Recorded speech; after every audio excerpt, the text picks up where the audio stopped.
ಬಳ್ಳಾರಿ ನಗರದ ಕಫಗಲ್ ರಸ್ತೆಯಲ್ಲಿರುವಂತಹ ಶ್ರೀ ವೀರ ಬ್ರಹ್ಮೇಂದ್ರ ಸ್ವಾಮಿ ಬ್ರಹ್ಮಯ್ಯ ದೇವಸ್ಥಾನದ ಸಮೀಪ ಇದೇ ಶನಿವಾರ ಡಿಸೆಂಬರ್ 20ರಂದು ಬೆಳಗ್ಗೆ ಶ್ರೀ ಶರಣಂ ಅಯ್ಯಪ್ಪ ಸೇವಾ ಸಮಿತಿ ಟ್ರಸ್ಟ್ ವತಿಯಿಂದ 18ನೇ ವರ್ಷದ ಮಹಾಮಂಡಲ ಪೂಜೆ ಹಾಗೂ ಅನ್ನದಾನ ಕಾರ್ಯಕ್ರಮವನ್ನು ಭಕ್ತಿಭಾವದಿಂದ ಹಮ್ಮಿಕೊಳ್ಳಲಾಗಿತ್ತು.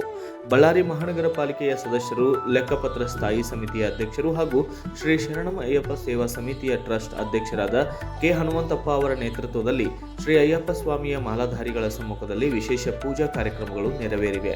ಈ ಕಾರ್ಯಕ್ರಮದಲ್ಲಿ ಅಯ್ಯಪ್ಪ ಸ್ವಾಮಿ ಮಾಲಾಧಾರಿಗಳು, ಪ್ರಮುಖ ಮುಖಂಡರು, ವಿವಿಧ ರಾಜಕೀಯ ಪಕ್ಷಗಳ ನಾಯಕರು ಹಾಗೂ ನೂರಾರು ಭಕ್ತಾದಿಗಳು ಭಾಗಿಯಾಗಿ ಶ್ರೀ ಅಯ್ಯಪ್ಪ ಸ್ವಾಮಿಯ ದರ್ಶನ ಪಡೆದು ಪ್ರಸಾದ ಸ್ವೀಕರಿಸಿ ಸ್ವಾಮಿಯ ಕೃಪೆಗೆ ಪಾತ್ರರಾದರು. ಪೂಜೆಯ ಬಳಿಕ ಭಕ್ತರಿಗೆ ಅನ್ನದಾನ ವ್ಯವಸ್ಥೆ ಮಾಡಲಾಗಿದ್ದು, ಈ ಕಾರ್ಯಕ್ರಮವು ಯಶಸ್ವಿಯಾಗಿ ಸಂಪನ್ನಗೊಂಡಿದೆ. ಬ್ಯೂರೋ ರಿಪೋರ್ಟ್ ಹೇಮಂತ್ ರಾಜ್, ಸೂರ್ಯ ನ್ಯೂಸ್ ಕನ್ನಡ, ಬಳ್ಳಾರಿ.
ಇದು ಸೂರ್ಯ ನ್ಯೂಸ್ ಕನ್ನಡ.